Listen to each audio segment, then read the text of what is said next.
High to all, அனைவருக்கும் வணக்கம். தமிழ் இலக்கணம் படிக்கலாம் வாங்க. தமிழ் இலக்கணத்தை மைண்ட் மேப் பேஸ் பண்ணி நம்ம படிப்போம்.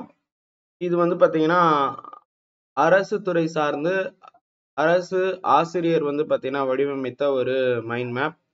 ரொம்ப ஹெல்ப்ஃபுல்லா இருக்கும். இதுல நம்ம இப்ப ஃபர்ஸ்ட் பார்க்க போறது குறில் நெடில். குறில் நெடில் அப்படின்னா என்ன, அது சம்பந்தமான சில தகவல்கள். அதுக்கடுத்து இனவெழுத்துக்கள் அறிதல் அப்படின்னு சொல்லிட்டு டாபிக் கொடுத்துருப்பாங்க.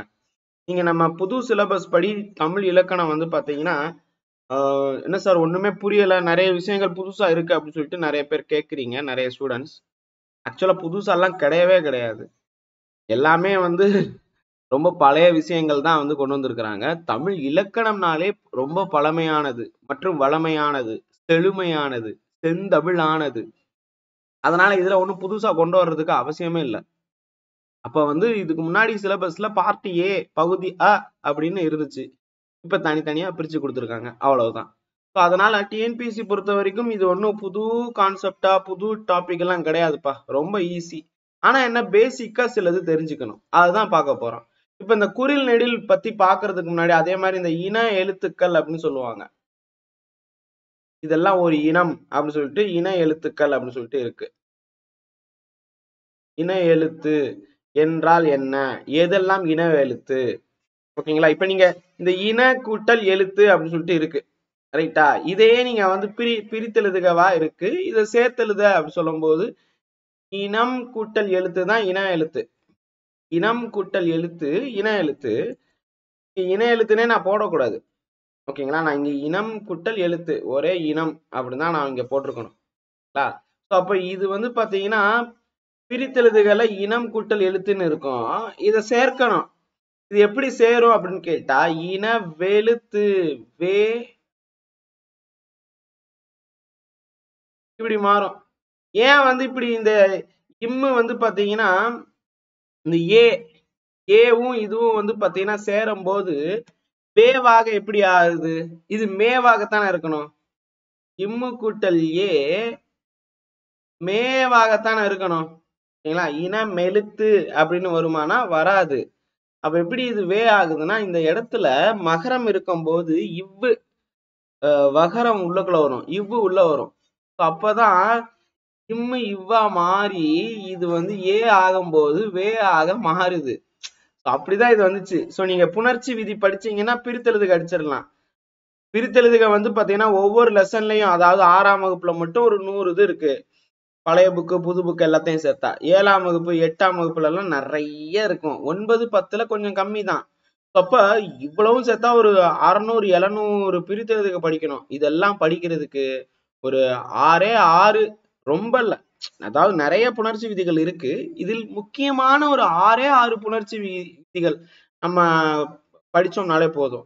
அதை பேஸ் பண்ணி ஒரு வீடியோ ஏற்கனவே கொடுத்துருக்கேன், இலக்கணம் வகுப்பு 1 அப்படின்னு சொல்லிட்டு ஒரு வீடியோ கொடுத்துருக்கேன். முடிந்தால் பாருங்க.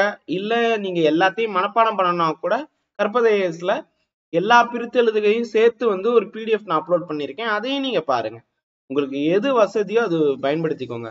என்கிட்ட கேட்டா 600 மனப்பாடம் பண்றதுக்கு ஒரே ஒரு வகுப்பு ஒரு 3/4 மணி நேரம் வருது. அதை படிச்சீங்கன்னா வாழ்க்கையில எந்த ஒரு இது இருந்தாலும் நீங்க பிரித்தெழுதுக சேர்த்தெழுதுக அடிச்சிடலாம் சரியான முறையில். ஒரு 5 பிரித்தெழுதுக்கு கேட்கறாங்க, அதுல பாத்தீங்கன்னா 3 இது நீங்களாவே அடிச்சிருவீங்க. அதுக்கு உதாரணம் இந்த இன எழுத்து, சும்மாவே நீங்க அடிச்சிருவீங்க. ஆனா ஒரு சிலது உங்களுக்கு தெரியாது, கஷ்டமா இருக்கும், கடினமாக இருக்கும், ஆப்ஷனை பார்க்கும்போது குழப்பம் ஏற்படுத்தும். அதையெல்லாம் புணர்ச்சி விதிகளின் அடிப்படையில் சுலபமாக மாற்றிவிடலாம். 5க்கு 5 எடுக்கலாம். பிரித்தெழுதுக மட்டும் சொல்றேன், உதாரணத்துக்கு 5 அப்படின்னு சொன்னேன். ஸோ உடனே சார் பிரித்தெழுதுக 5 கொஸ்டின் கேட்பாங்களான்னு சொல்லிடாதீங்க, ஒரு உதாரணத்துக்கு சொன்னேன், ஓகேங்களா? ஸோ நீங்க பாத்தீங்கன்னா அவங்களே கொடுத்துருக்குறாங்க. இலக்கணத்துல இருந்து 25, அதுக்கடுத்து ஒவ்வொன்னா பிரிச்சு பிரிச்சு 85 கொஸ்டின் வரைக்குமே இலக்கணத்துல இருந்து வரும்னு சொல்லியிருக்கிறாங்க. 15 கேள்வி இலக்கியம் மற்றும் தமிழ் சான்றோர்கள்ல இருந்து வரும்னு சொல்லியிருக்காங்க. சோ அப்ப இந்த இலக்கணம்ங்கிறது ரொம்ப முக்கியம். இதுல குறில் நெடில் அப்படின்னு பாக்குறதுக்கு முன்னாடி இலக்கணம் என்றால் என்ன? இலக்கணம் 5 வகைப்படும்: எழுத்து, சொல், பொருள், யாப்பு, அணி. யாப்பு என்றால் கட்டுதல் என்று பொருள். யாப்பு என்றால் கட்டுதல். இப்ப தல் அப்படின்னு வந்தாலே அது என்ன சொல்? வினை சொல்லா பெயர் சொல்லா என்ன சொல்லா இருக்கும்? தல் அப்படின்னு வந்துருச்சுன்னா, நான் சொல்லியிருக்கேன் வகுப்புல, தல் தல் தல் தல் அப்படின்னு வந்துச்சுன்னா என்ன இருக்கும்? தில் தில் தில் தில் மனதில் அப்படின்னு சொல்லும் போது அடுத்தது தல் தல் தல் தல் அப்படின்னு ஒரு தல் அப்படின்னு வந்தாலே என்ன தெரியும்னா கமெண்ட் பண்ணுங்க. அணி. அணினா அழகு சேர்ப்பது. நீங்க இந்த அணி இலக்கணமும் யாப்பு இலக்கணமும் தெரிஞ்சாலே போதும். இந்த 2 இலக்கணம் தெரியறது இல்ல நமக்கு. இது ரெண்டையுமே நம்ம தெரிஞ்சுட்டோம், நீங்க எல்லாம் புலவர்கள் தான். நீங்க எல்லாம் புலவர்களாக மாறிடுவீங்க. ஆனா நம்மள மாத்த விடுறது இல்ல. ஆகையாலே பாத்தீங்கன்னா பிஎச்டி படிச்சவங்க கூட ஒரு கவிஞராகவோ புலவராகவோ மாறுவதில்லை. காரணம் என்ன என்றால் யாப்பு இலக்கணத்தையும் அணி இலக்கணத்தையும் நாம் சரிவர தெரிந்து கொள்ளவில்லை. கற்றவர்கள் மட்டுமே அதிகம் பயில்கின்றனர். பொருள் இலக்கணமும் சொல்லிலக்கணமும் எழுத்து இலக்கணமும் எழுத படிக்க தெரிந்தோர் எல்லோருக்குமே தெரிந்துவிடும். எழுத்து இலக்கணம், இப்போ எழுத்து இலக்கணம் என்று கூறும்போது எழுத்து என்றால் என்ன? ஒரு வரி வடிவமாக இருக்கக்கூடியது. நாம் சொல்லாக அ என்று இருப்பது ஒளியாக இருப்பது வரியாக மாறுகிறது. அப்ப எழுத்து இலக்கணம் என்பதே ஒளி வடிவமும் வரி வடிவமாக இருக்கும். எண், நம்பர்ஸ் என்று ஆங்கிலத்தில் கூறுவார்கள். எண் பெயர், பெயர் என்றால் நேம்ஸ், பெயர் சொல் என்றும் நாம் இங்க சொல்லலாம். பிறப்பு, மாத்திரை, இதையெல்லாம் வைத்து எழுத்து இலக்கணம் வருது. மாத்திரை என்றால் என்ன? மாத்திரை என்றால் ஒரு சொல்லை ஒரு எழுத்தை நாம் கூறும்போது ஒளி வடிவத்தில் அது எடுத்துக்கொள்ளும் கால அளவாகும். கண் சிமிட்டும் நேரம் அல்லது சொடக்கு போடும் நேரம். சொடக்கு மேல சொடக்கு போடும் நேரம், கண் சிமிட்டும் நேரம் அல்லது சொடக்கு போடும் நேரத்தில் வரக்கூடியது. சரி, அதை பற்றி நான் அடுத்து சொல்றேன். இப்ப தமிழ் எழுத்துக்கள் மொத்தம் எத்தனை? 247. இந்த 247 முதல் எழுத்து அப்படிங்கறதெல்லாம் வரும். நான் இங்க பார்க்கலாம். நீங்க ஆ முதல் அக்கு தானடா, ஆ முதல் அக்கு என்று கூறக்கூடாது. ஆ முதல் அவ்வு தாண்டா ஒரு திரைப்பட பாடல் வரும். திரைப்பட பாடலோடு நாம் தமிழை மட்டுமல்ல டிஎன்பிஎஸ்சி எல்லா தேர்வையும் நாம் பயில்வோம். ஆ முதல் அவ்வரை இது உயிரெழுத்து. உயிரெழுத்து என்று ஏன் கூறுகிறோம் என்றால், உயிர் என்றால் காற்று என்று பொருள், வழி, காற்று என்று பொருள். நம் உடலுக்குள் மூச்சு குழாயில் காற்று உள் சென்று வெளிவந்தால் தான் உயிர் உள்ளது என்று கூறுவார்கள். அப்போது காற்று என்பது நன்றாக கவனித்தோம் என்றால் நாக்கு அசைவு இல்லாமல், அதாவது தாள் என்று தமிழில் நாக்கை கூறுவார்கள். உடல் உறுப்பில் நாக்கு வாயினுள் இருக்கும் அல்லவா, அந்த நாக்கில் நாக்கு அசையாமல், நான் இப்போது வகுப்பு எடுக்கும் போதெல்லாம் என் நா அசைகின்றது. ஆனால் உயிரெழுத்தை உச்சரிக்கும் போது பாருங்கள், நீங்களே கொஞ்சம் உச்சரிச்சு பாருங்க. அ, ஆ, இ, ஈ, நாக்கு அசையாது, ஆனால் காற்று உள்ள போயிட்டு வெளியே வரும். அப்ப இது உயிராக இருக்கும் எழுத்து. ஆகையால் இதை உயிரெழுத்து. 12 உயிரெழுத்துக்கள் உள்ளன. அதில் குறுகிய ஓசையுடையது குரில் ஒரு மாத்திரை அளவில் இருக்கும் 5 எழுத்துக்கள் அ, இ, உ, எ, ஓ. நெடில் எழுத்துக்கள் 7, 2 மாத்திரை உள்ளன. பொதுவாக ஒற்றெழுத்து என்று வைத்துக் கொள்ளுங்கள். ஒற்றெழுத்து அரை மாத்திரை, குரில் ஒரு மாத்திரை, நெடில் 2 மாத்திரை. இதில் குறுமையாக ஒலிக்கக்கூடியதாக வைத்துக் கொள்வோம். அதையெல்லாம் கால் மாத்திரை, தன் அளவில் குறைந்து ஒலிக்கும். இந்த ஓசை குறையும் போது, அதாவது நீங்க சார்பெழுத்தில் இதை பற்றி படிப்பீர்கள். சார்பெழுத்துல இதை பத்தி பார்க்கலாம். அதாவது ஒண்ணுமில்லப்பா, இந்த நெடில் எழுத்து தன்னோட ஓசையில இருந்து கம்மியாக ஒலிக்கும். குறில் எழுத்தும் தன்னோட ஓசையில இருந்து கொஞ்சம் குறுகி ஒலிக்கும். ஒற்று என்பதும் அரை மாத்திரையில் இருந்து கால் மாத்திரையாக மாறும். அதாவது தன்னோட மாத்திரையில இருந்து கம்மியா ஒலிக்கும். நீங்க குற்றிய லுகரம், குற்றிய லிகரம் இதை பத்தி படிக்கும் போது நான் சொல்றேன். சரியா? சரி, இப்ப பாருங்க, இது எல்லாமே பாத்தீங்கன்னா குரில் நெடில் பத்தி சொல்லக்கூடியது. மெய்யெழுத்துலயும் அதே மாதிரிதான். மெய்யெழுத்து என்பது வல்லினம், மெல்லினம், இடையினம் அப்படின்னு 3ஆ பிரிப்பாங்க. மெய்யெழுத்துனா என்ன தெரியுமா? மெய் என்றால் உடல் அப்படின்னு அர்த்தம். இப்ப இந்த மெய் எழுத்து நீங்க வந்து உச்சரிக்கும் போது நாக்கு அசையும். இக், இந்த உதடு வந்து மாறும் பாருங்க. இச்சு, அந்த இச்சுன்னு சொல்லும் போது நாக்கு எங்க போய் உட்காருது பாருங்க. இத்து, இத்து என்று சொல்லும் போது நாக்கு எங்க போய் உட்காருது. இட்டு. இதெல்லாம் சொல்லுங்க. இக்கு, இச்சு, இட்டு, இத்து, இப்பு, இரு, இதெல்லாம் சொல்ல. இரு அப்படின் போது அந்த நாக்கு வந்து அப்படியே ஆடும். அப்படியே பஸ்ல கியர் போடும் போது அப்படியே ஒரு ஆடு ஆடும் பாத்தீங்களா, அந்த மாதிரி அப்படின்னு ஆடும். அதே மாதிரிதான் இ, எர், எல், எவ், எல், எல். இந்த இல் சொல்லும் போது நாக்கு எங்க போகுது பாருங்க. தமிழின் சிறப்பானது தமிழ் அப்படிங்கும் போது நாக்கு அப்படியே உள்ள போயிடும். ஓகேங்களா. அதே மாதிரி இங்கு, இதெல்லாம் மெல்லிதாக இருக்கும். மெய்யெழுத்து மெல்லிதாகவும் வல்லின எழுத்து வன்மையாகவும் இருக்கும். அதனாலதான் இக்கு, இச்சு, இட்டு, இத்து, இப்பு, இரு. அதுவே மெல்லினம் என்னும் போது அரை மாத்திரையில் இங்கு, இஞ்சு, இன், இந்து, இம், இன், இதெல்லாம் மென்மையாக இருக்கும். மென்மையாகவும் இல்லாமல் வன்மையாகவும் இல்லாமல் இடையில் இருக்கும் இந்த 6 இடையின எழுத்துக்களும் ஒரே இனமாகும். மெய்யெழுத்தும் வல்லின எழுத்தும் ஓர் இனமாகும். அதை பத்தி தான் இங்க அடுத்தடுத்து பார்க்க போறோம். அது பார்த்தீங்கன்னா இன எழுத்துக்கள் முடிஞ்சிருச்சு. இப்ப குறில் நெடிலும் பார்க்க போறோம். அப்படியே இன எழுத்துக்களையும் பார்க்க போறோம். இப்ப உயிர்மை எழுத்துக்கள் மொத்தம் எத்தனை அப்படின்னு கேட்டா, உயிரெழுத்து 12, மெய்யெழுத்து வந்து பாத்தீங்கன்னா 18. இந்த ரெண்டும் சேர்ந்து 30 எழுத்துக்கள் முதல் எழுத்துக்கள்னு சொல்லுவாங்க. ரெண்டும் முதல் எழுத்து என்று கூறுவார்கள். அதுவே உயிரெழுத்தும் மெய்யெழுத்தும் இணையும் போது உயிர்மை எழுத்துக்கள் மொத்தம் 216. ரெண்டையும் வந்து பெருக்கி பாருங்க, மல்டிப்ளை பண்ணி பாருங்க, உங்களுக்கு கிடைக்கும். இதில் ஏற்கனவே நம்ம வந்து குறில் எழுத்து பார்த்துட்டோம். குறில் எழுத்து அப்படின்னு சொல்லும் போது மொத்தம் எத்தனை, இந்த 12இல் எத்தனை குறில் எழுத்துக்கள் இருக்கு? 5 குறில் எழுத்துக்களும் 7 நெடில் எழுத்துக்களும் இருக்கா? அப்ப 18 மெய்யெழுத்துக்களில் குறிலெழுத்தை பெருக்கினால் உங்களுக்கு வருவது 90. அதுதான் இங்க கொடுத்திருக்கிறாங்க. நெடிலெழுத்தை பெருக்கினால் 126. இந்த இரண்டையும் சேர்க்கும் போது 216. அதுதான் இங்க வந்து கொடுக்கப்பட்டுள்ளது. இந்த குறிலெழுத்துக்கள் எல்லாமே ஒரு மாத்திரை அளவிலும் நெடிலெழுத்துக்கள் எல்லாமே 2 மாத்திரை அளவிலும் இருக்கும். ஆயுத எழுத்து என்பது அரை மாத்திரை, அதுவும் ஒற்றாக தான் செயல்படும். இப்போது முதல் எழுத்துக்கள் என்றால் என்ன, சார்பெழுத்துக்கள் என்றால் என்ன என்று பார்ப்போம். எழுத்துக்கள் 2 வகைப்படும்னு ஏற்கனவே நான் சொல்லியிருக்கேன். முதல் எழுத்து, சார்பெழுத்து. முதல் எழுத்து என்பது 30 எழுத்துக்கள், அது முதன்மையானதாக இருக்கும்.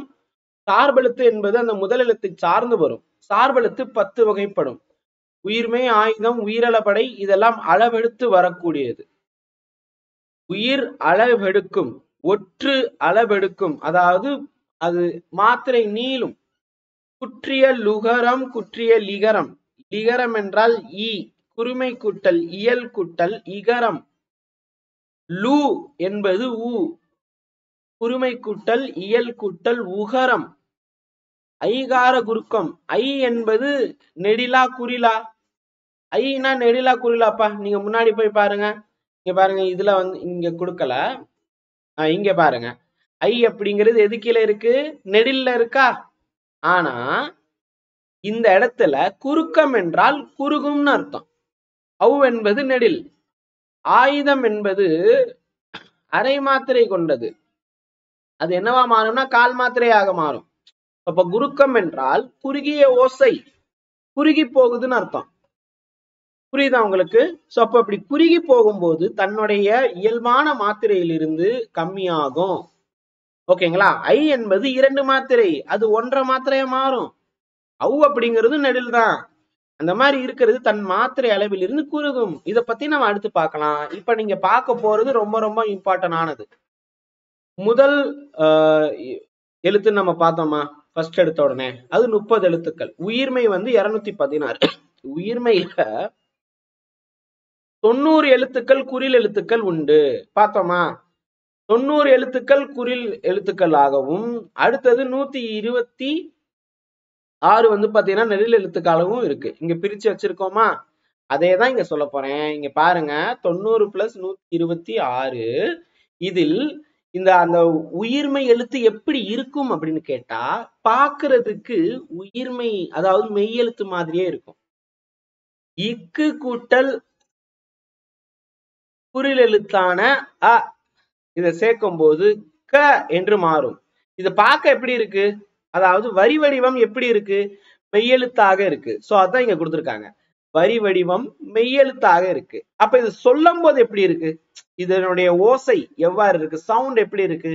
க நம்ம சொல்லும் போதே அ என்ற சவுண்டு தானே அதிகமா வருது. சோ அப்ப உயிர் மெய்யும் சேர்ந்த ஒளி வடிவமாக இருக்கும்.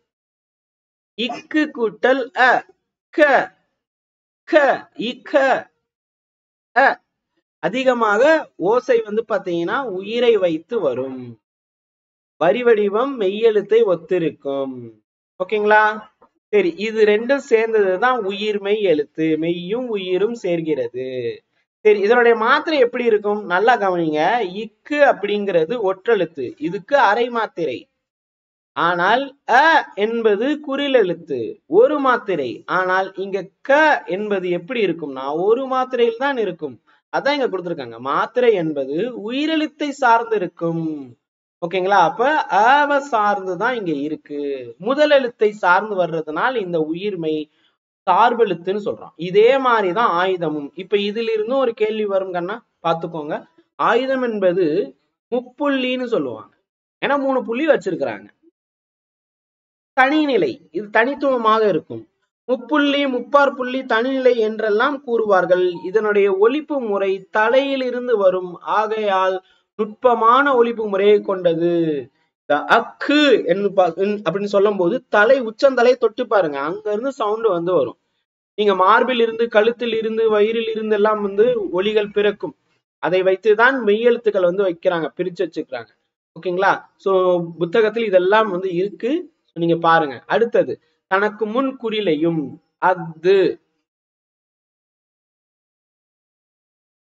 தனக்கு முன் இதுதான் வந்து அக்கன்னா ஆயுத எழுத்து. இதுக்கு முன்னாடி தனக்கு முன் குறில் எழுத்தையும், அ என்பது குறில் தானே, ஏ அப்படிங்கிறது குறில் தானே. ஓகேங்களா? குறில் எழுத்தையும் தனக்கு பின், அதாவது இந்த எழுத்துக்கு பின் வல்லின உயிர்மையும் இருக்கும். கசட தபர, கசட தபர. இதெல்லாம் பாருங்க, இது எல்லாமே இங்க வந்து எஃகு, அஃது, இந்த து அப்படிங்கிறது தானா. ஓகேங்களா? இந்த கு அப்படிங்கிறது க. இதெல்லாம் வல்லினத்தை வைத்துதானே இருக்கு. அப்ப வல்லின உயிர்மை பெற்று இடையில் நடுவுல தான் இருக்கும். இது தனியா வராது. உயிரையும் மெய்யையும் சார்ந்து இருக்கனால இதுவும் சார்பெழுத்து. ஓகேங்களா? புரிஞ்சிருச்சா உங்களுக்கு? கன்ஃபியூஸ் ஆகக்கூடாது. எப்படி கேள்வி கேட்டாலும் அடிக்கணும். சரி, மொழி முதல் எழுத்துக்கள். இப்ப இது வந்து ஜஸ்ட் தெரிஞ்சுக்கோங்க, ஸ்கிரீன்ஷாட் எடுத்துக்கோங்க போதும். உங்களுடைய திரையை நகல் எடுத்துக்கொள்ளுங்கள். உங்கள் திரையை 3 விரலால் மேலிருந்து கீழாக இறக்கினால் உங்களுடைய தொடுதிரை நகல் எடுத்துக்கொள்ளும், ஸ்கிரீன்ஷாட் எடுத்துக்கும். திரை நகல் எடுத்துக்கொள்ளுங்கள். ஸ்கிரீன்ஷாட்டுக்கு தமிழ்ல என்னப்பா தெரிந்தா கமெண்ட் பண்ணுங்க. ரைட்டா? சரி, மொழி முதல் எழுத்து கேக்குறாங்கப்பா. Question screenshot, touch screen, Android apps, இதெல்லாம் என்ன அப்படின்னு சொல்லி கேட்பாங்க. Application, mobile phone, smart phone, இதுக்கெல்லாம் தமிழ் என்ன, தமிழ்ல என்ன அப்படின்னு கேட்கிறாங்க. மன்னிப்பு, தமிழ் சொல் என்ன? மன்னிப்பு என்பது உருது சொல். தமிழ்ல என்னன்னு சொல்லுவாங்க? மன்னிப்பு. நான் என்னுடைய வகுப்பில் நிறைய இடத்துல நான் சொல்லியிருக்கேன். மன்னிப்பு என்று கூறாமல் இந்த வார்த்தையை வைப்பேன். என்னுடைய டெலிகிராமா இருக்கட்டும், இன்ஸ்டாகிராமா இருக்கட்டும், எல்லா கிராமத்திலையும் நான் தமிழ்ல சொல்லும் போது இந்த சொல்லை நான் பயன்படுத்துவேன். மன்னித்துக் கொள்ளுங்கள் அப்படின்னு சொல்லாம இந்த வார்த்தை இருக்கும். சரி, இப்ப இந்த இதுக்கு வரலாம். மொழி முதல் எழுத்துக்கள் நல்லா கவனிச்சீங்கன்னா மொத்தம் 101 எழுத்துக்கள் வந்து பாத்தீங்கன்னா சொல்லுக்கு முதல்ல வரும். அதாவது இப்ப நம்ம ஒரு சொல் எழுதுறோம்னா முதலாக இருக்கும். இப்ப இங்கேயே எடுத்துக்கோங்களேன். இப்ப எழுத்து அப்படின்னு இருக்கு, இங்க ஏ என்பது முதல்ல வரக்கூடியது. இது ஒரு உயிரெழுத்து. அதனால முதல்ல வரும். ஓகேங்களா? சோ உயிரெழுத்துக்கள் பொதுவாக முதலில் வரும். உயிரெழுத்துக்கள் பொதுவாக முதலில் வரும். ஆனா கடைசி வராது. ஒரு சில இடங்களை தவிர்த்து கடைசியாக இறுதியில் வரவே வராது. ஆகையால உயிரெழுத்துக்கள் 12ம் நல்லா கவனிச்சு பாத்தீங்கன்னா முதலில் வரும் எழுத்துக்கள். அதுவே உயிர்மை எழுத்தாக க என்னும் இருக்கும் பாத்தீங்களா, இதுல 12ம் முதலில் வரும். மெல்லினத்துல அப்படின்னு இருக்கும். மெல்லினத்துல கசட தபர வல்லினம் ஞன நமன மெல்லினம் எரள வரல இடையினம். இதுல என்பது வர்ற அந்த குரில் மட்டும்தான் முதலில் வரும். மற்றது எல்லாமே முதலில் வராது. ஓகேங்களா? சந்தை, இந்த சந்தையில இதெல்லாம் சொல்லியிருக்காங்க. இது ஸ்கிரீன்ஷாட் எடுத்துக்கோங்க போதும். கேள்வியாக வருமானா மோஸ்ட்லி இல்ல. சோ இது உங்களுக்கு கொஸ்டினா வரும். ஓகேங்களா? முதலில் வராத எழுத்துக்கள், முதலில் வர்ற எழுத்துக்கள் 101. முதல்ல வராதது மெய்யெழுத்துக்கள் முதல்ல வரவே வராது. மெய்யெழுத்துக்கள் பாத்தீங்கன்னா உங்களுக்கு உயிர்மை எழுத்து 247, மொத்த எழுத்துக்கள் 247. ஏன்னா தமிழ்ல மொத்தம் 247. அதில் மெய்யெழுத்துக்கள் 18ம் முதலில் வராது. அதுவே உயிர்மை வரிசையில ட ந ர ல ழ ழ ர ந இவையெல்லாம் அதாவது தன்னகர நகரம்னு சொல்லுவாங்க. சோ அப்ப டானாவும் வராது, 3 சொல்லினா இந்த ரெண்டும் இன எழுத்து வராது. இடையின எழுத்துக்கள் அப்படின்னு சொல்லும் போது சின்னரா பெரியரா இடையினம் கிடையாது. வல்லினத்துக்குள்ள வரும். ர அப்புறம் இடையினமா இருக்கக்கூடிய அந்த 3 லகரமும் பாத்தீங்கன்னா உங்களுக்கு வரவே வராது. அதுவே நகர, அதாவது ரன் நகரம்னு சொல்லுவாங்க. இது ரெண்டும் இணை எழுத்துக்கள். இந்த ரெண்டும் பாத்தீங்கன்னா இணை எழுத்துக்கள். இது ரெண்டும் வராது, சின்னரா வராது, 3 லகரம் வராது. இது எல்லாமே சொல்லின் முதலில் வராத எழுத்து. அடுத்தது அக்கண்ணா ஆயுதம் வராது. ஞகர வரிசையில இருக்கக்கூடிய ஞங்கனம் அது மட்டும்தான் ஃபர்ஸ்ட் வரும். மத்த ஞா நீ நியூ இது இந்த 11மே வராது. அதுதான் இங்க கொடுத்துருப்பாங்க. இங்க பாருங்க, இந்த 1 மட்டும்தான் ஃபர்ஸ்ட் வந்திருக்கு, மத்த 11ம் வரல. ஓகேங்களா? 12ல 1 தான் வந்திருக்கு, 11ம் வரல. தகர வரிசையில 2 வராது, ஞகர வரிசையில 8 வராது, யகர பகர 6 4 வராது. ஓகேங்களா? இப்ப மொழி இறுதி எழுத்துக்கள், இறுதியில் வரும் எழுத்துக்கள் என்னென்ன அப்படின்னு சொல்லி பார்த்தா இந்த க அப்படிங்கிறது ஒரு 10 எழுத்து இறுதியில் வரும். வாழ்க, வளர்க, பூங்கா, பூங்காவனம், இந்த மாதிரி எழுத்தெல்லாம் ஒரு 147 எழுத்துக்கள் இறுதியில் வரும். அதையும் ஸ்கிரீன்ஷாட் எடுத்துக்கோங்கப்பா. பாஸ் பட்டன் அமைக்கி மொழி இறுதியில் வராத எழுத்துக்கள் அப்படின்னு சொல்லும் போது இது முக்கியம், கேள்வியாக கேட்பாங்க. உயிரெழுத்து அ ஆ இ ஈ உ ஊ எ ஏ ஐ ஓ ஓ ஔ. சரிங்களா? அ ஆ இ ஈ சொல்லும் போது எ ஏ ஓ ஓ ஔ இது வரைக்கும், ஆ முதல் ஔ வரைக்கும் நீங்க இங்க பார்த்திருப்பீங்க.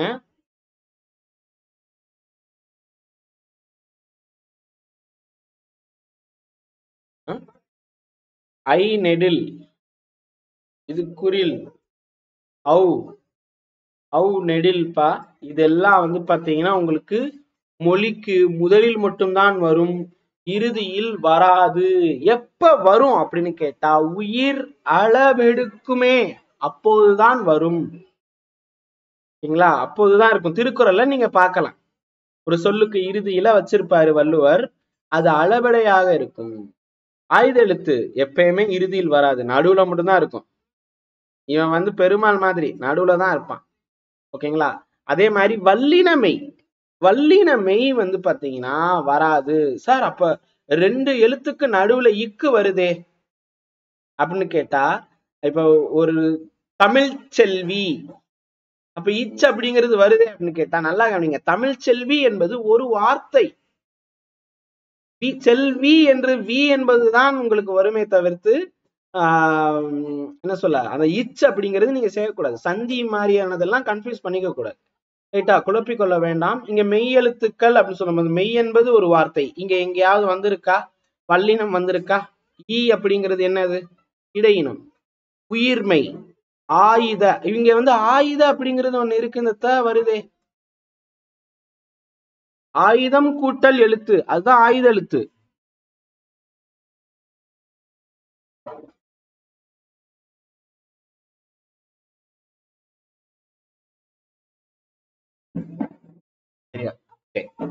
ஆயுதம் கூட்டல் எழுத்து ஆயுத எழுத்து. அப்ப இந்த இடத்துல சேர்த்தெழுதாக வந்திருக்கு. சோ ஆகையால இதையும் குழப்பிக்கொள்ள வேண்டாம். உயிர்மை வந்திருக்கு, வல்லினமை வந்திருக்குன்னு நினைச்சிடாதீங்க. ஓகேங்களா? இங்கு, இந்த இங்கு என்ற மெல்லின எழுத்துக்களும் வராது. ஞ வரிசை எழுத்துக்கள் 12மே வரவே வராது. ஓகேங்களா? இது நிறைய தடவை கேட்ட கேள்வி. அடுத்தது எகர வரிசை, அதுல கே முதல் நே வரைக்கும் வரவே வராது. ஓகேங்களா? இது உயிர்மையில எகரம் அப்படிங்கிற வரிசை இப்படி இருக்கும். நீங்க பாத்தீங்கன்னா, அதாவது ஏன்னா அப்படின்னு சொல்லி போட்டு அது கீழே வந்திருக்கும். கே நே அப்படின்னு சொல்லிட்டு இருக்கும். ஓகேங்களா? காணா முதல் இந்த இங்க பாருங்க, இது கா, இது கா முதல் இங்க வரைக்கும் இங்க இருக்கா? இங்க வரைக்கும் இருக்கக்கூடிய இந்த எகர வரிசை, எகர வரிசை எதுவுமே போடல பாருங்க. புரியுதா? சோ இது எல்லாமே பாத்தீங்கன்னா உங்களுக்கு வராது, மொழிக்கு இறுதியில் வராது. ஒகர வரிசையில நோ, இது மட்டும் வராது. நோ நோவாக இருக்கும். புரியுதா உங்களுக்கு? நோ நோவாக இருக்கு. இது பாத்தீங்கன்னா இறுதி எழுத்துக்கள் சொல்லி கொடுத்துருக்காங்க. நோ இருக்கு பாருங்க. ஓகேங்களா? மத்த எதுவுமே வராது. நோ. ஓகேயா? சோ மத்த எங்கேயாவது ஏதாவது இருக்கா? இப்ப இது பாத்தீங்கன்னா கோ, கோ, டோ, டோ, டோ, இப்படிலாம் இதெல்லாம் வராது. கோ. ஓகேங்களா? எங்கோ அப்படின்னு நினைப்பீங்க. ஓகேங்களா? இறுதியில் வரும் எழுத்துக்கள் இது மட்டும்தான், மற்றது எதுவுமே வராது. நோவை தவிர்த்து எதுவுமே வராது. மத்த 17மே பாத்தீங்கன்னா வராது. ஒண்ணு மட்டும் வரும். ஓகேங்களா? இங்க வராததுன்னு கேட்டிருக்காங்க. இறுதியாக வராது. சொல்லின் இடையில் வரும் எழுத்துக்கள் அப்படின்னு சொல்லி கொடுத்துருக்காங்க. இது இது உங்களுக்கு தெரிஞ்சதுதான். உயிர்மை, மெய்யெழுத்து, ஆயுதம் இதெல்லாம் இடையில் வரும். சரி, இப்ப இனவெழுத்துக்கள் இதுதான் பார்த்திருக்கோம். இப்ப குறில் நெடில் அப்படின்னு சொல்லி பாக்குறோமா? குறில் நெடில் பார்க்கும் போதே உங்களுக்கு இன எழுத்துக்கள் பார்க்கணும். இன எழுத்துக்கள்னே தனியா கொடுப்பாங்க. இதை பேஸ் பண்ணித்தான் உங்களுக்கு குறில் நெடிலே நடத்த முடியும். சரி, இன எழுத்துக்கள்லாம் என்ன? இன எழுத்துக்கள்னா ஃப்ரெண்டுன்னு அர்த்தம். ஃப்ரெண்ட்ஸ், இவங்க எல்லாமே ஃப்ரெண்ட்ஸா இருக்குவாங்க. இவங்களுடைய ஒலிக்கும் முயற்சி மற்றும் பிறக்கும் இடம் ரெண்டுமே கிட்டத்தட்ட ஒரே மாதிரி இருக்கும். இப்ப உயிர் இன எழுத்துக்கள் அப்படின்னு சொல்லும் போது நெடில் குறில், நான் சொல்ல வர்றது உங்களுக்கு புரியுதா? இன எழுத்துக்கள் பார்த்தா நெடில் குறில் பார்த்திடலாம். அ ஆ இது ரெண்டுமே இணை எழுத்து. ஓகேங்களா? இ ஈ இணை எழுத்து, உ ஊ இணை எழுத்து, ஏ ஏ இணை எழுத்து. இதில் பாத்தீங்கன்னா இந்த ஈக்கு ஐயும் இனவெழுத்து, ஈயும் இனவெழுத்து. ஈ இட்டிலி என்ற இட்டிலி வர்ற ஈ அதனுடைய நெடிலான ஈயுடனும் இணை எழுத்தாக இருக்கும். ஐயுடனும், ஐ அப்படின்னு சொல்லும் போது ஈ என்ற சவுண்ட் வரும், இனவெழுத்தாக இருக்கும். அதுவே ஊ என்ற நெடிலோட ஊ என்ற குறிலும் இணை எழுத்துக்களாக இருக்கும். ஊ குறில் தான் அவ்வுடைய இணை எழுத்தாக இருக்கும். நல்லா கவனிச்சுக்கணும். அவ் அப்படின்னு எழுதும் போது அதனுடைய இணை எழுத்து ஊதான் வருமே தவிர்த்து ஊ நெடில் வராது. இணை எழுத்துக்கள் எப்பயுமே குறிலும் நெடிலுமாகத்தான் இருக்கும். அப்ப உங்களுக்கு கேள்வி, அவ்வுடைய இணை எழுத்து என்னன்னு கேட்டா ஆப்ஷன்ல ஊ அப்படின்னு இருக்கும், அது போடக்கூடாது. ஓகேங்களா? குறில் எழுத்து தான் போடணும், இது புரிஞ்சுக்கோங்க. ரைட்டா? ஓக்கு ஓ இணை எழுத்து. சரி, இப்ப இணை எழுத்துல மெய் எழுத்துக்கள் பத்தி பார்க்கலாம். இப்ப இது உயிர் இன எழுத்து பார்த்திருக்கோம், மெய் இன எழுத்துக்கள். மெய் இன எழுத்துக்கள்ல இடையின எழுத்துக்கள் ஆறுமே ஒரே இனம்தான். புரியுதா? ஆறுமே ஒரே இனம்தான், அவங்களுக்குள்ளேயே ஃப்ரெண்டா இருந்துக்குவாங்க. இதுல வல்லினம் ஆறும் மெல்லினம் ஆறும் ரெண்டுமே இன எழுத்து. இந்த ரெண்டும் சேர்ந்துக்கும். இதை நான் போன தடவை ஒரு வகுப்புல கிளாஸ்ல சொல்லியிருப்பேன். இந்த இக்கு இங்கு இச்சு அப்படியே ஒரே சேர அகர வரிசைக்கு வந்து பாத்தீங்கன்னா இந்த இக்கு இஞ்சு எழுதணும். எப்படி எழுதுவீங்க அப்படின்னு சொல்லிட்டு பார்க்கும்போது இங்க பாத்தீங்கன்னா மொதல் இந்த கசட தபரை போட்டுக்கணும். க த ட த ப. ர அப்படிங்கிறதும் ரவும் ரெண்டு சுழி நாவும் கடைசியில வைக்கணும். ஓகேங்களா? இரு இன்னு. ஓகேங்களா? இங்க காவோட இணை எழுத்தான இங்கு ரெண்டு சேர்ந்தே வரும். இக்கு இங்கு இச்சு, இச்சோடைய இஞ்சு, இது எல்லாமே மெல்லின எழுத்துக்களாகவே இருக்கும். ஓகேங்களா? சோ இப்ப இட்டு இந்த மூணு சுழி இன், இதனாலதான் இந்த மூணு சுழி இன்ன தன்னகரம், ட டானா நகரம்.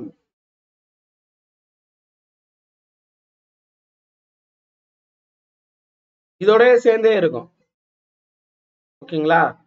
டன் டன் கரம் அப்படின்னு சொன்னேன்னா ஆக்சுவலா டன் நகரம், டன் நகரம்.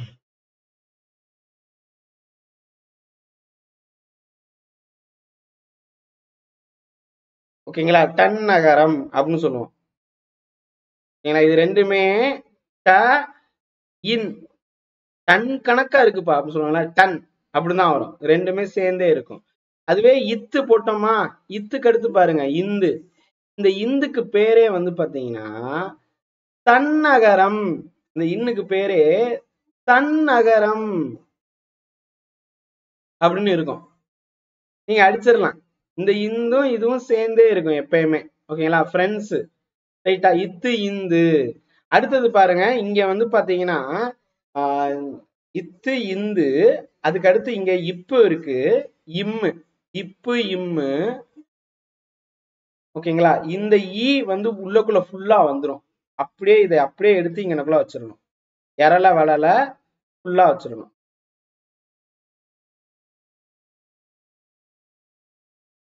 இரு இன்னு இங்க வந்து. புரியுதா? இது இப்படி எழுதுறதுக்கான காரணமே வந்து பாத்தீங்கன்னா இப்பு இம்முக்கு அடுத்து இது வருதுப்பா. புரியுதா உங்களுக்கு? இப்பு இம்முக்கு அடுத்து இது வந்து எழுதணும் நம்ம. ரைட்டா? சோ இப்ப இதுல பேஸ் பண்ணி பார்க்கும்போது இது ரெண்டுமே சேரும். ஒரு பாட்டுல வச்சிருப்பாங்க, நான் மெல்லினம் நீ வல்லினம் நமக்குள் ஏன் இடையினம். நீ நானும் சேர்றோம், நமக்கு நடுவுல ஏன் இந்த கேப்னு கேக்குறான் அந்த ஹீரோ. ஓகேங்களா? சோ அப்ப பொதுவா வந்து பாத்தீங்கன்னா இந்த மெல்லினமும் வல்லினமும் கேப்பே இல்லாம பக்கத்துல பக்கத்துல இருக்கும்பா. கோடி போட்டு இருக்கிறாங்க. ரைட்டா?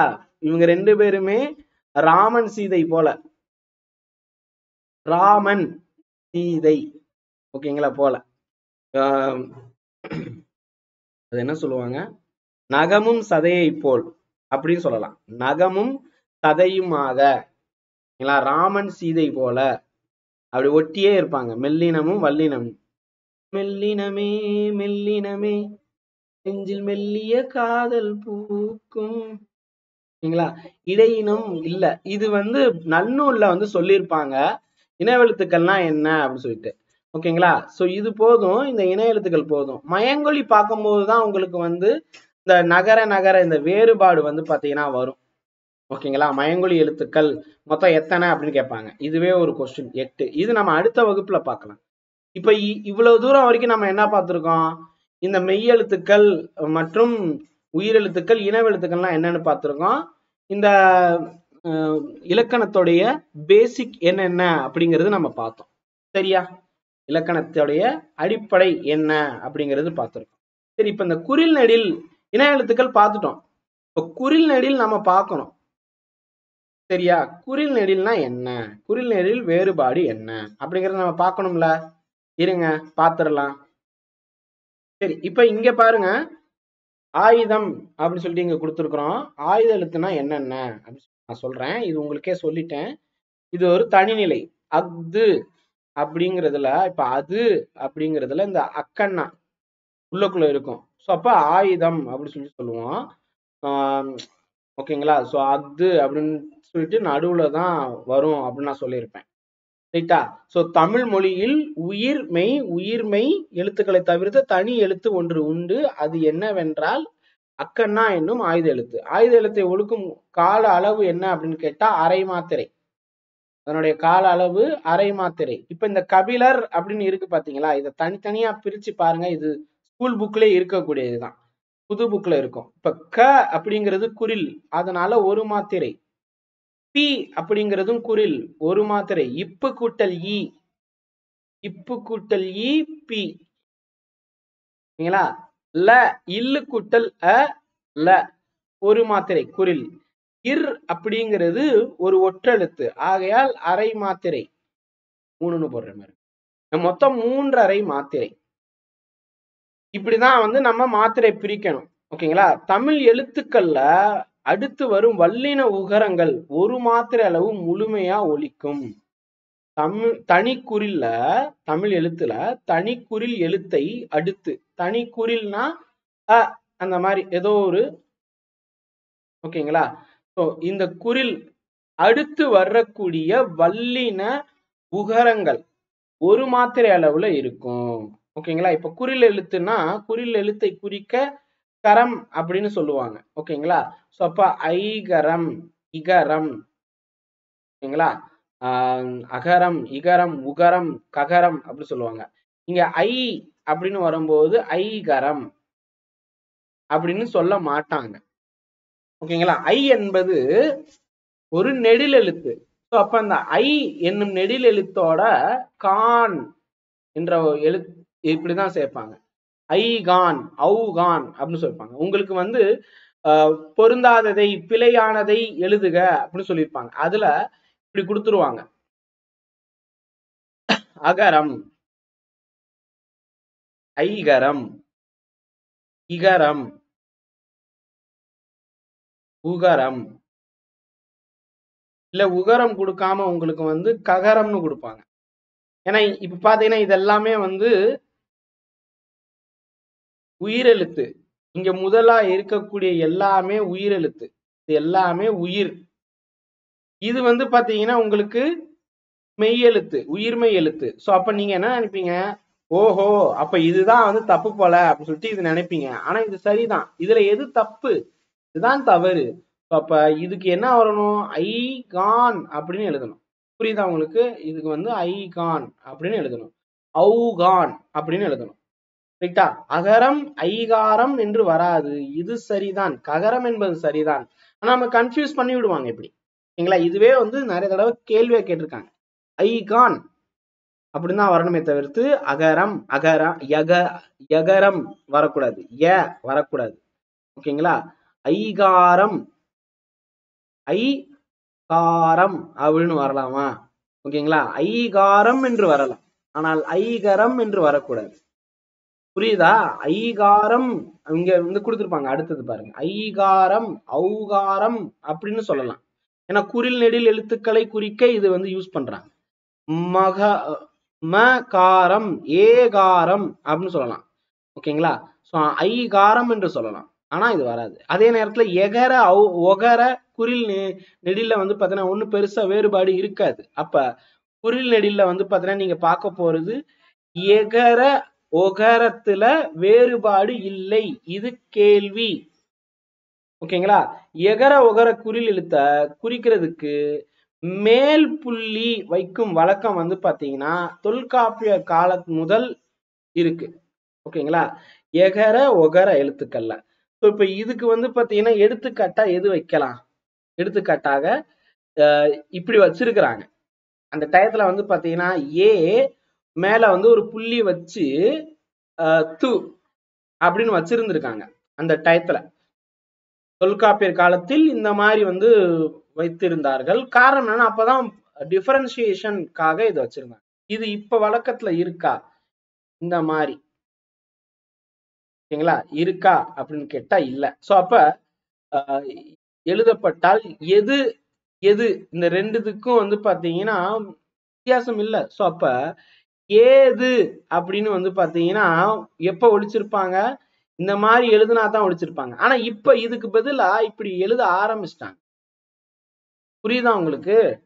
எகரம் அப்படிங்கிறதுக்கு எகரம் ஒகரம் இதுக்கு வந்து ஏன்னா அப்ப வந்து ஏட்டுல தானே எழுதுவாங்க. உங்களுக்கு ஏட்டில் எழுதும் போது அந்த சுழியோ புள்ளியோ வச்சோம்னா ஓட்டை விழுந்துரும், பொத்தல் விழுந்துரும். ஆகையால வந்து பாத்தீங்கன்னா அப்ப அந்த கொஞ்சம் ஒலிப்பு முறை அது பார்த்து கவனமா அந்த இடத்துல அப்படி எழுதணும், அந்த இடத்துல அப்படி சொல்லணும். அந்த மாதிரிதான் இடம்பொருள் ஏவலுடன் படித்தல் வேண்டும் அப்படின்னு சொல்லியிருப்பாங்க. அப்ப இந்த எது என்று எழுதப்பட்டால் எது என்றும், வெறும் எது இந்த மாதிரி எது இந்த புள்ளி கொடுக்கலன்னா அது வந்து நெடில், புள்ளி கொடுத்திருந்தா அது வந்து இந்த மாதிரி கொடுத்திருந்தா அது குறில். இப்ப இதுக்கு பதிலா தான் இந்த புள்ளி கொடுக்கறதுக்கு இந்த இதுக்கு பதிலாக டிஃபரன்சியேஷனுக்காக இந்த மாதிரி எழுதிட்டோம். இப்படி இப்படி இப்படி வந்து ஒரு கொம்பு மாதிரி போட ஆரம்பிச்சிட்டோம். அதனால இப்ப பிரச்சனை இல்லை. ஆனா தொல்காப்பியர் காலத்துல அந்த ஒரு ப்ராப்ளம் இருந்திருக்கு. ரைட்டா? இப்ப அடுத்தது அகர வரிசை உயிர்மை குறில் எழுத்துக்கள் பக்கத்துல வந்து பாத்தீங்கன்னா பக்க புள்ளி இடப்பெற்றால் இல் அவை நெடிலாக கருதப்படும். உதாரணத்துக்கு இங்க பாருங்க, உங்களுக்கு சின்னதா தெரியுதான்னு இந்த க பக்கத்துல ஒரு சின்னதா ஒரு புள்ளி இருக்கு, க பக்கத்துல ஒரு புள்ளி இருக்கு. இப்படி புள்ளி இருந்துச்சுன்னா அது கா. ஏன்னா அந்த காலகட்டத்துல துணைக்கால் அப்படிங்கிறது ஒண்ணு இல்ல, புள்ளி பக்கத்துல தா அப்படின்னு வரும். ஓகேங்களா? அதே மாதிரி ரெண்டு புள்ளி வச்சாங்கன்னா அது ஐ. இரு புள்ளி ரெண்டு புள்ளி வச்சு க வச்சா அது என்னவாக கருதப்படும்னா கையாக கருதப்படும். இக்கு கூட்டல் ஐ கை, இரட்டை புள்ளி அப்படின்னு இருந்துச்சு. அதே மாதிரி வந்து பாத்தீங்கன்னா இங்க இங்க பாருங்க, ஒத்த கொம்பு தானா இங்க ரெண்டு புள்ளி முன்னாடி ரெண்டு புள்ளி வச்சா அது அவு தவ் அப்படின்னு சொல்லுவாங்க, கவ் அப்படின்னு சொல்லுவாங்க. பாத்தீங்களா தமிழோட எழுத்தே COWன்னு சொல்ற இடத்துல இங்க ஒரே வார்த்தையில முடிச்சிட்டாங்க, கவ். 3 எழுத்துப்பா இங்கிலீஷ்ல, ஆங்கிலத்தில். ஆனா நம்ம ஒரே இடத்துலயே முடிச்சிட்டோம், கவ் அப்படி சொல்லிட்டு. ஓகேங்களா? அதே மாதிரி தவ் ததத்தம் ததத்தம் தவ் முடிச்சிட்டான். ஓகேங்களா? இது பாருங்க, லவ் காதல் அப்படின்னு 4 எழுத்து வர வேண்டிய இடத்துல ஒரே வார்த்தையில முடிச்சிட்டோம். ஓகேங்களா? சோ இதெல்லாம் டைரக்டர் வந்து பார்த்திருக்காரு போல. இந்த நீங்க ஆட்டோகிராஃப் படத்துல பாத்தீங்கன்னா அந்த ஒரு சேலை தமிழ் எழுத்துக்களால் ஆகிய ஒரு சேலை இருக்கும். அந்த ஹீரோயின் மேல வந்து பாத்தீங்கன்னா இந்த ஃபிளீட் இறங்கும் போது இந்த இடத்துல லவ் அப்படின்னு இருக்கும். ஓகேங்களா? இதெல்லாம் திரைப்படத்துல நீங்க உற்று கவனிக்கணும். LOVE அப்படிங்கிற இந்த 4 எழுத்துக்கு பதிலா தமிழ்ல ஒரே எழுத்து.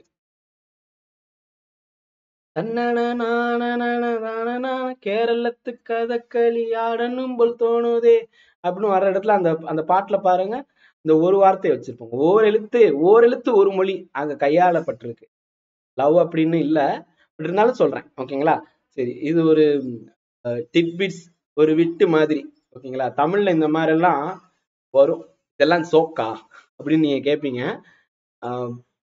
கிரேசி மோகன் எழுத்துல இதெல்லாம் நீங்க தாராளமாகவே பார்க்கலாம்.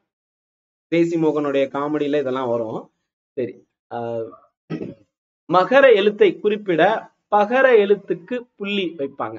இந்த மாதிரி குற்றிய எழுகர குற்றிய லிகர எழுத்துக்களை குறிக்கவும் வந்து மேலே வந்து பாத்தீங்கன்னா புள்ளி வச்சாங்க. ஓரெழுத்து ஒரு மொழி எழுத்துலையும் வந்து பாத்தீங்கன்னா இந்த மாதிரி வந்து இருந்துச்சு, நோ து. ஓகேங்களா? குறில் எழுத்துக்கள் வந்து சொல்லும் போது இந்த நோ து இது மட்டும்தான் குறில் எழுத்து.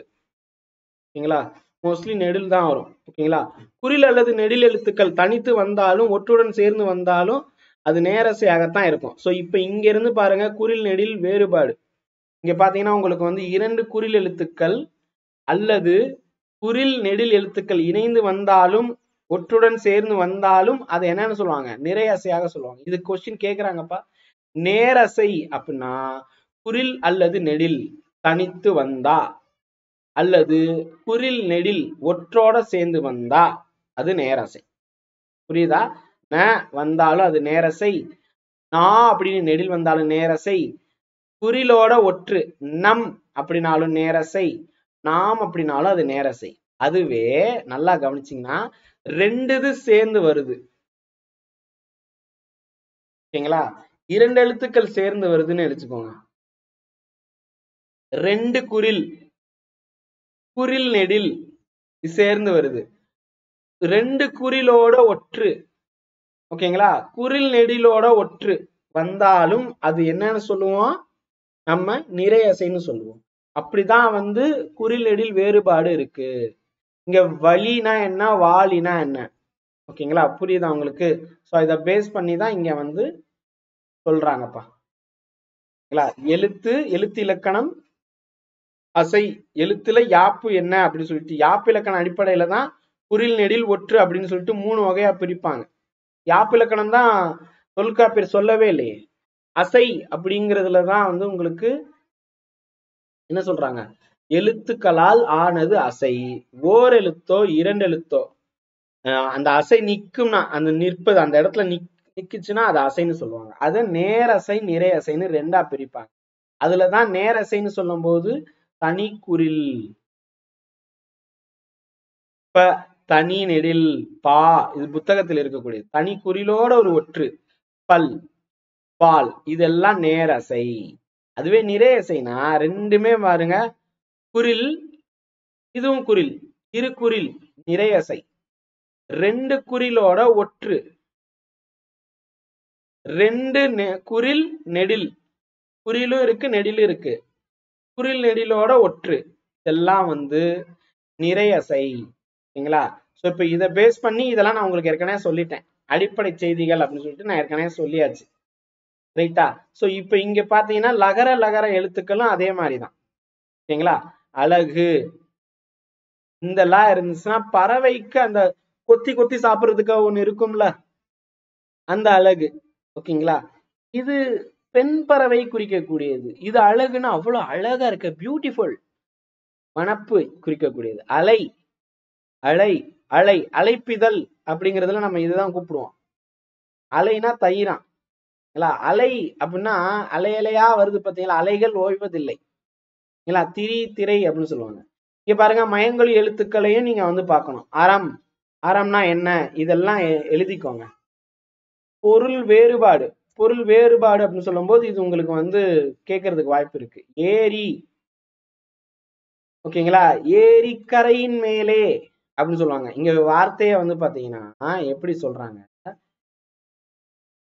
ஏரிக்கரை, ஓகேங்களா? ஏரிக்கரையுடைய மேலே, ஏறி வரும் பெண்மையிலே அப்படின்னு பாட்டு இருக்கும், ஓகேங்களா? இப்ப இந்த கரையிலேயே ரெண்டு கரை இருக்கு,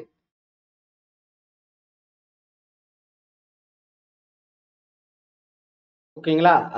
ரகரத்திலேயே வேறுபாடு இருக்கு, அதான் நம்ம முதல்ல கொடுத்துருப்பாங்கல்ல, ரகர ரகர நகர நகர லகர லகர லகர வேறுபாடு, ஓகேங்களா? ஏரி அப்படின்னா மேலே ஏரி, ஏரின்னா சின்ன ஏரி இருந்துச்சுன்னா நீர்நிலை, ஏரி குளம் அப்படி சொல்லுவாங்கல்ல. கூரைனா கூரை வீடு, கூரைனா கூரை புடவை, கல்யாணத்துக்கு அப்ப திருமண வைபவத்தில் அப்ப கூரைப்புடவை கட்டுவாங்க.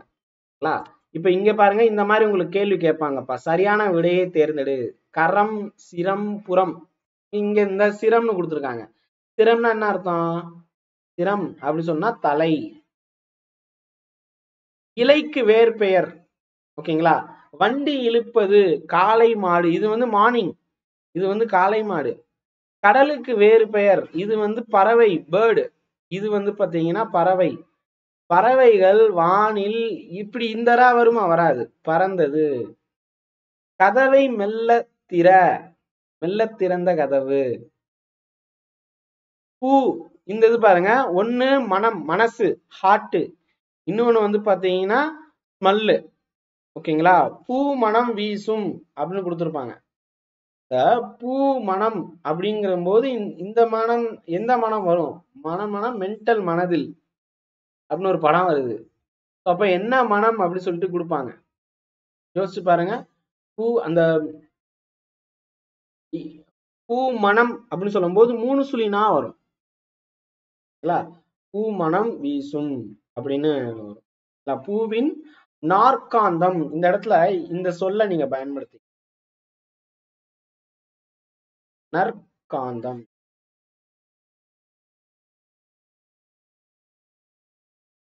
வாசனைன்னு அர்த்தம். நாற்றம் அப்படின்னாலும் வாசனைன்னு தான் அர்த்தம்.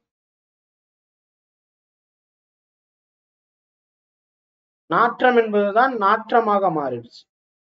நாற்றம் என்றாலும் வாசனை என்றுதான் பொருள். புலியின் டேஸ் கண்ணு 3 சுழி இன்னு போட்டாதான் அது கண்ணு.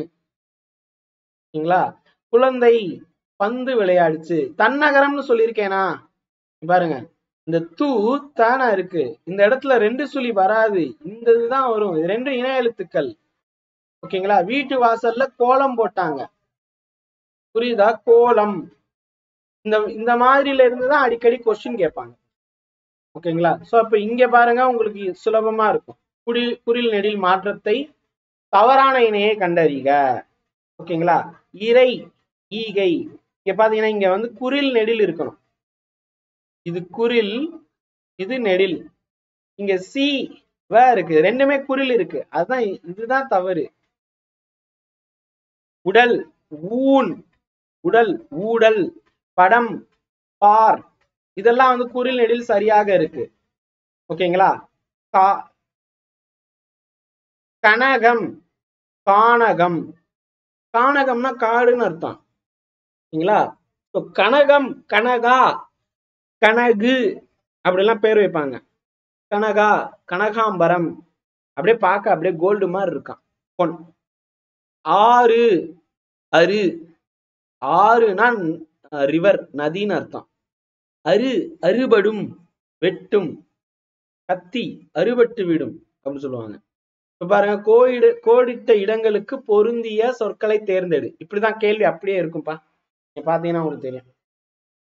என்னென்ன கோடிட்ட இடங்களுக்கு அப்படின்னு சொல்லும் போது என்ன கொடுத்திருக்காங்க? டேஸ் வில் டேஸ் குளித்தது. இங்க ஏதோ ஒண்ணு குளிச்சிருக்கு. அப்ப என்ன? வீடு குளித்தது வருமா? சூடு. மாடுதான் குளித்ததுன்னு வரும். மாடு. மடு, மடுவில் மாடு குளித்தது. ஏரியில் மாடு குளித்தது அப்படின்னு வரும்ல. அந்த மாதிரி மடு அப்படிங்கிறது ஒரு நீர்நிலை. அதுல மாடு குளித்துச்சு. அடுத்தது பாருங்க, பொருந்தாத இணையை. மடு மாடு வரும். தடு தாடுன்னு வருமா? வராது. தப்பா, அதுதான் தப்பா கொடுத்துருக்காங்க. ஓகேங்களா? அதனால இதுதான் பொருந்தாதது. ரைட்டா? சரி, அடுத்தது பாருங்க, மாற்றத்தில் தவறானது. எறும்பு ஐவர் அப்படின்னு கொடுத்துருக்காங்க. இன்பம் ஈகை, அகல் ஆவல், உணவு ஊதல். இப்ப எறும்பு அப்படின்னு சொல்லும் போது ஏ அப்படிங்கிறது குறில்.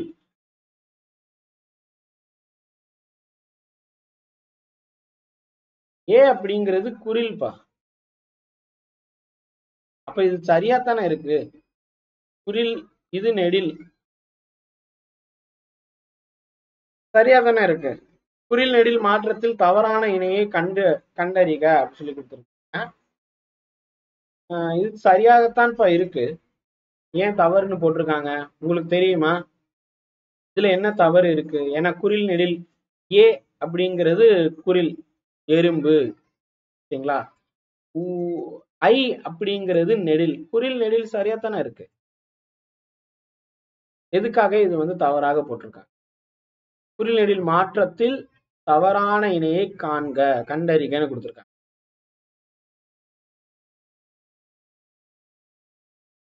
இதுல ஏன் தவறு கொடுத்திருக்காங்க? இங்க பாருங்க, இன எழுத்து வருதா? இதற்கான இணை எழுத்து வருதா? ஏ என்பதற்கான இன எழுத்து என்ன? ஏதானா இருக்கணும். எறும்பு ஏனி அப்படின்னு வரணும். ஓகேங்களா? எறும்பு ஏனின்னு வரணும். இப்ப ஐ அப்படிங்கிற இன எழுத்துக்கு ஈ தானே வரணும். ஈயும் ஐ தானப்பா வரணும். ஆனா இங்க வந்து ஏவும் ஐயும் கொடுத்துருக்காங்க. சோ தப்பு தானே, அதனால இது தவறுன்னு கொடுத்துருக்காங்க. இடத்துல இது தவறு. புரியுதா உங்களுக்கு வித்தியாசம்? டக்குன்னு கன்ஃபியூஸ் ஆயிடக்கூடாது. ஏன்னா இதுக்கு முன்னாடி அந்த இதுல நம்ம அப்படிதான் பார்த்தோம். ஃபர்ஸ்ட் இதுல பாத்தீங்கன்னா எல்லாம் ஒன்னா வந்திருக்கு. சிறகு வளர்த்தல் இது மட்டும் தப்பு அப்படி சொல்லியிருப்பான். ஏன்னா இது எல்லாமே ஒன்னா இருக்கு, இது மட்டும் தப்பா இருக்கு அப்படி சொல்லியிருப்பான். ஓகேங்களா? அதே மாதிரிதான் இதுவும் அந்த இன எழுத்து உள்ள வரல. ரைட்டா? சரி, அடுத்தது பாருங்க. விடு, வீடு. ஓகேங்களா? இப்ப விடுனா என்னைய விற்று விடு அப்படின்னு சொல்றது. வீடுனா தங்குற இடம். விடு அந்த குறில் இருந்துச்சுன்னா அது விடுதல், விட்டு விடுதலை குறிக்கக்கூடியது. அடுத்தது பாருங்க. சிற்பம், புடவை. புடவை சிற்பம். இதுல இங்க பாத்தீங்கன்னா கற்சிலை, கற்சிலை அப்படின்னு சொல்லுவாங்க. சீலை என்றால் திரைச்சீலை வருதா? திரைச்சீலைன்னு சொல்லுவாங்க. அதாவது சீலைனா புடவைன்னு அர்த்தம். தலை, தாளை. ஓகேங்களா? தழைத்தல் அப்படின்னு சொல்லுவாங்க. நல்லா செடி தழைக்க ஆரம்பிச்சிருச்சு அப்படின்னு சொல்றது இலை.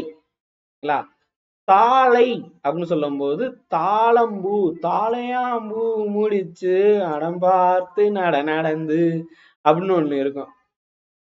போறவளே அப்படின்னு ஒரு பாட்டு, பழைய பாட்டு இருக்கும். இப்ப தாளைனா என்ன அர்த்தம் அப்படின்னு கேட்டா அது ஒரு வகையான பூ. தாளையாம் பூ முடிச்சு, தாளம்பூப்பா. சரிங்களா? தாளையாம் பூ முடிச்சு தடம் பார்த்து நடந்து.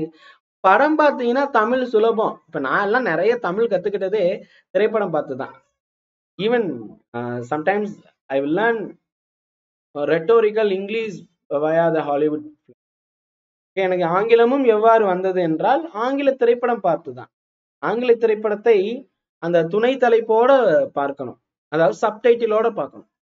சப்டைட்டிலோட நீங்க பாத்தீங்கன்னா ஆங்கிலமும் வந்துடும். அதே போலதான் தமிழ் படங்கள் நிறைய தினமும் ஒரு திரைப்படம் பார்த்து பழகுன்னு சொல்லுவாங்க. அந்த படம் பார்க்கும்போது எனக்கு ஈஸியாவே வந்துடும், சுலபமாக வந்துடும். ஓகேங்களா? இப்ப இங்க பாருங்க. சிலை, சீலை. சீலைன்னா நம்ம ஏற்கனவே பார்த்துட்டோம், அது புடவைன்னு அர்த்தம். இல்லைன்னா ஒரு வகையான துணி. சிலை அப்படின்னு சொல்லும் போது கற்சிலை, திருவுருவம். அப்ப இதுதானே வரும்.